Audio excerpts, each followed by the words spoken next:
Today the Labour Party is bringing forward an extremely important motion, Minister, and I'd like you to listen to what we're going to say collectively over the next 2 hours, and the government to listen. This isn't about being right or wrong. This isn't about political point scoring. This is about giving information and a strategy that we believe fundamentally we have to go and support and work towards together. Living with COVID, which was our national strategy, which we supported you on, has failed. The absence of an all-island, or indeed two-island approach, has left us in a situation where we need to have a strategy.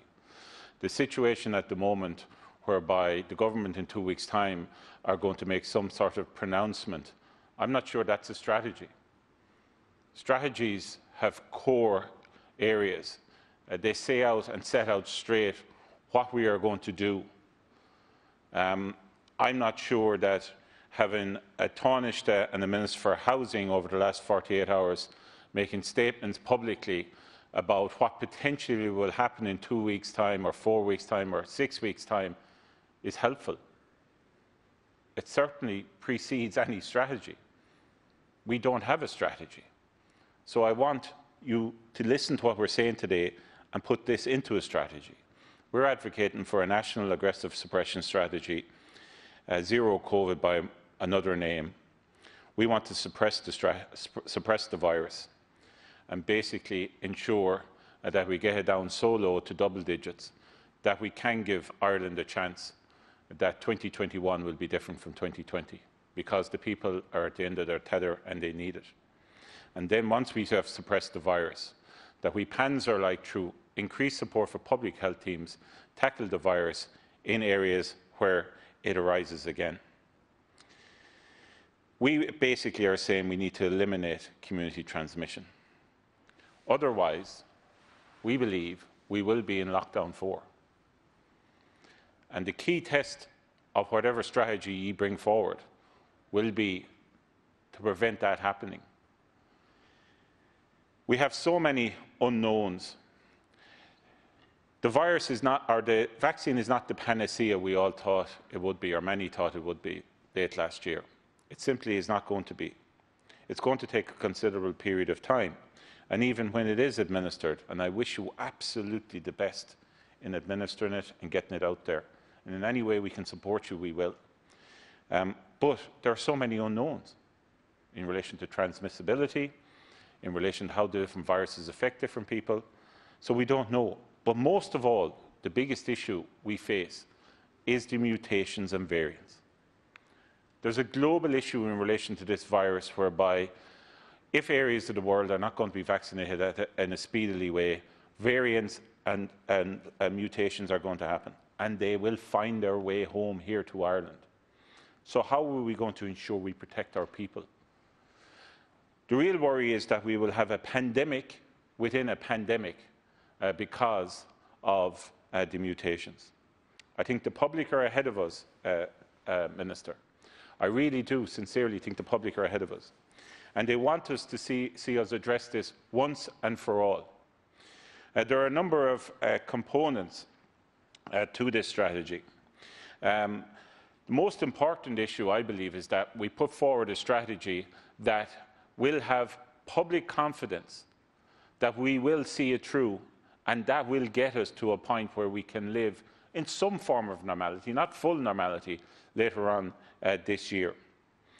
But, you know, a Taoiseach coming out in 2 weeks' time with the Taoiseach and Minister for Transport, making a statement to the country without details, without objectives, without actually being able to confidently predict where we're going, is not what we need. There's too much public anxiety and helplessness at the moment.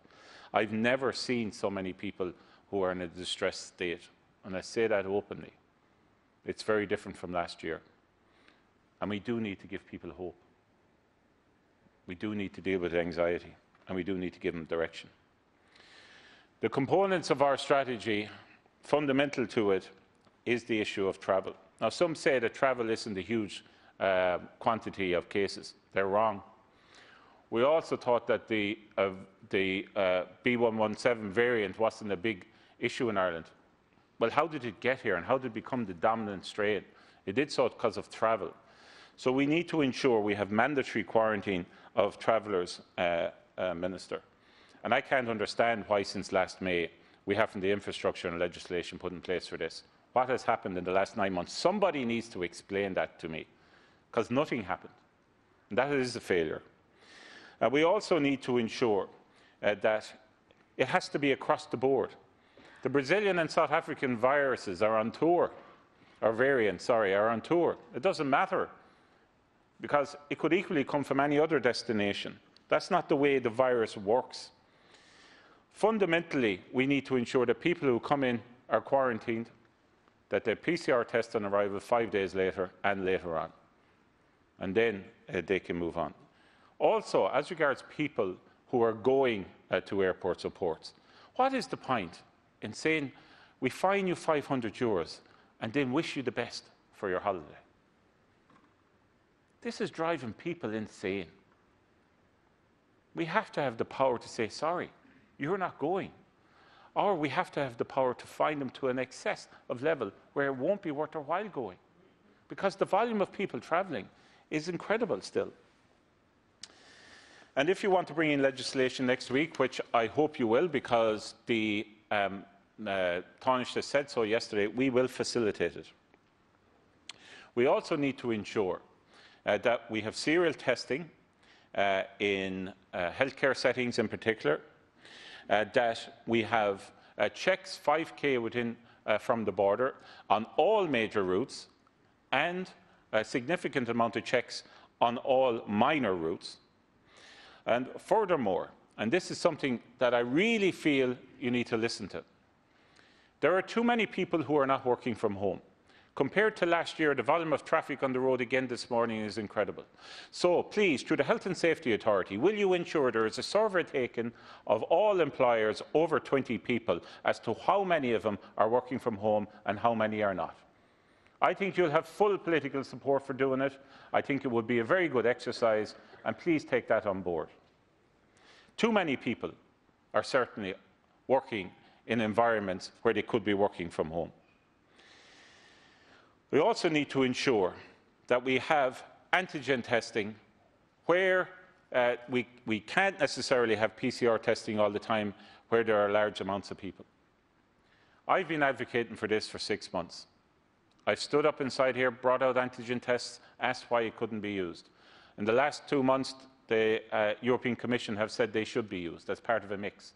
So why aren't they more being used across the board so that we can actually track the virus and bring it down?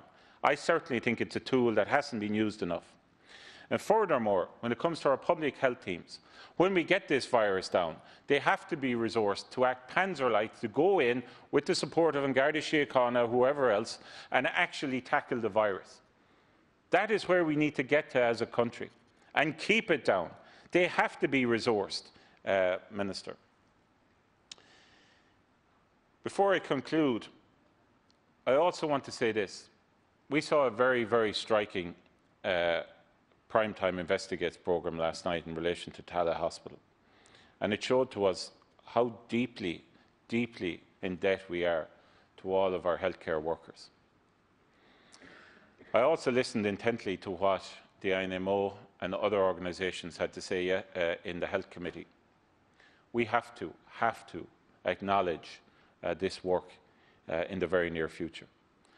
It was in 16th of April last year that I actually said in the Dáil that we should give a recognition to all of these workers in the form of some sort of payment. I recommended €1,000 one-off. They are now looking for compensation for childcare costs, for extra other costs, for working longer hours. And please, Minister, take this on board. I think it's absolutely mandatory as a country that we do this and acknowledge the efforts that they've made. We also have to, and you have to, deal with the reality that student nurses are working through this pandemic. And it was exemplified all the time. Again, we know that is happening through last night's programme. So please deal with those two issues, and that will show that we really do support our healthcare workers and we recognise the work that they've done. So please, Minister, I would ask you to take on board what we are proposing today as the Labour Party. We need to suppress this virus, get it down to a point where we can give people hope in this country, and the tools to do so are actually in our motion tonight, so please bear them in mind. Thank you. Thank you.